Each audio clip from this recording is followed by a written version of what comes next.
And joining us this evening to dissect the stalemate at the ICJ is Dr. Shashi Tharoor, former UN Under-Secretary General and Member of Parliament. Dr. Tharoor, thanks so much for speaking with us here at WION. To start with, sir, if I could ask you to just sort of demystify the ICJ election process for our viewers. It is a bit complicated. The International Court of Justice has 15 judges from 15 different countries, and they're elected with one-third of them, 5 judges, having to be elected every 3 years. So it so happened that of the 5 judges who were facing re-election, or the 5 vacancies that came up, one of those was a seat already occupied by our former Supreme Court judge, Dalbir Bhandari, who was re-nominated by India to be a candidate again for this post for the next term. Now, the way the election works is a judge needs a majority in both the General Assembly and the Security Council. Now, this should not normally be a big problem because obviously the members of the Security Council are also members of the General Assembly. Sure. But this year we have an unusual problem in that there are 2 candidates vying for 1 seat. Of the 5 vacancies, 4 have been filled, but the 1 seat that's remaining, we have an Indian candidate, Judge Bhandari, who has got almost 2/3 support in the General Assembly, but does not have a majority in the Security Council. And you have a British candidate, Justice Greenwood, who has 9 to 6 in the Security Council, but barely 1/3 of the votes in the General Assembly.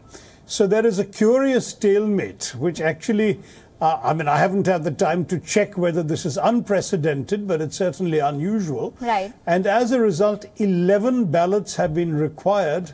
And in each of the 11, Justice Bhandari has been raising his majority in the General Assembly, but Justice Greenwood has remained solidly in position in the Security Council. It's further complicated by the fact that Justice Greenwood is English, British, and Britain, being a permanent member of the Security Council, is there and obviously has an opportunity to lobby effectively for him with the other members of the Security Council. Right, absolutely. But do you feel, sir, that, India's candidate, Justice Bhandari, do you feel he has the edge because he has more votes in the General Assembly? You see, we think it should be, and that it should lead to a clear message that, in fact, the wishes of the majority of member states should be respected. Unfortunately, so far, that hasn't happened. Now, if it seems very clear that with each ballot, more and more member states in the General Assembly are voting for the Indian candidate, it could prompt the British to withdraw their candidate. That's the only way in which this could end responsibly. But if both candidates don't withdraw, I'm not quite sure what the way out is. I think that certainly the President of the General Assembly and the President of the Security Council will have to talk to each other to see whether some joint formula can be arrived at. But do you feel, what if any leverage do you feel India has in the current scenario? Well, our leverage is, first of all, our lobbying both in the General Assembly and with the Security Council. If we are able to persuade even one council member to change its vote so that we go, let's say from 9-6, if we go to 8-7, then obviously the momentum will be seen as coming towards us. And on that basis, perhaps the British might step aside. But honestly, the only other option is for us to conduct sufficiently effective diplomacy with those countries that are backing the British candidate to try and persuade them to withdraw. Right now, in the General Assembly, our record has been pretty good. We've been continuing to increase the votes for Justice Bhandari. And there is an increasing feeling on the part of many countries that the old power structures in which the imperial powers, the permanent members, were constantly having their way through the Security Council, that must really move on we must move past that. And therefore, the majority of the world's countries, and as I said, heading close to a 2/3 majority, are very much in favor of India. Right. The only hesitation at the moment, frankly, is with regard to the Security Council vote. And there it's a much smaller constituency, and we'll have to see how it goes. Right, so the nervousness, of course, about the UNSC vote, Dr. Tharoor, those facts taken together, do you feel they indicate more of an uphill climb for India to get Judge Bhandari through? Well, it's not even more of an uphill task. The logjam is where it is. And any movement that has occurred has actually been in our favor, because if you look at the fact that there have been 11 ballots, in the last few ballots, the Indian lead over the British candidate has actually increased. I think 2 ballots ago, we had a lead of 44. Now it's more like a lead of 60, 60 plus. I don't remember the exact numbers. And tomorrow, Monday, we'll have the next ballot. And my guesswork is that we will actually have an even larger lead in that ballot. The key question is not being able to move the numbers in the Security Council. I'm sure that our very talented and effective delegation in New York at the Indian Mission to the United Nations in New York must be lobbying the member states quite effectively.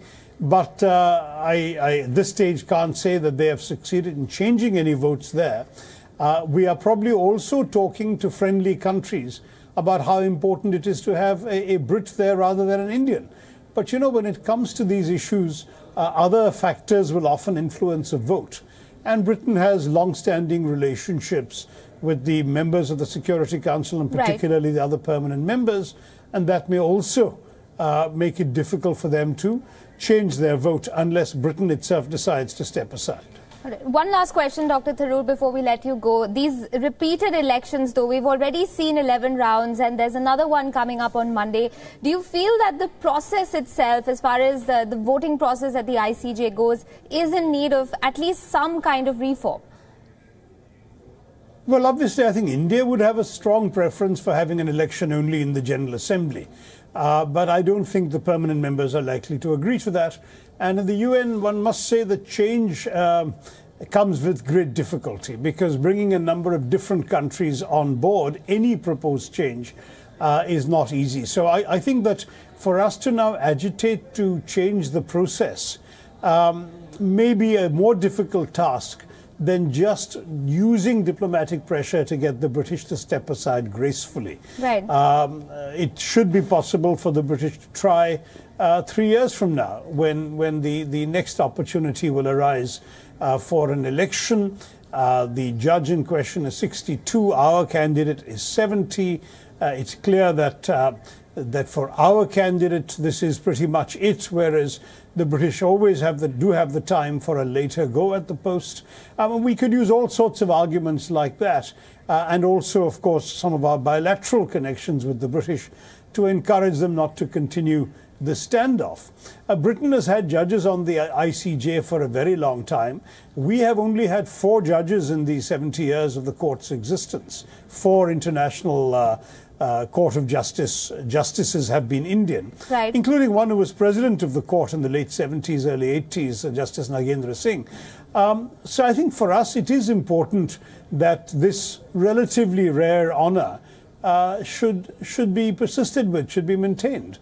I think that we need to do an effective job, either of persuading the Brits to step down or persuading 1 or 2 members of the Security Council that their stubborn support for the British is flying in the face of the expressed will of the majority of member states in the General Assembly, and that the time has come to move away from supporting the entrenched privilege of the established powers in the Council and making a gesture towards a more democratic, a more accountable, and therefore a more legitimate and representative vote in the General Assembly. This we have to see how it goes. All right, that's a long list of requirements, though. Dr. Tharoor, thank you so much for joining us this evening on WION and sharing your perspective with us on that story.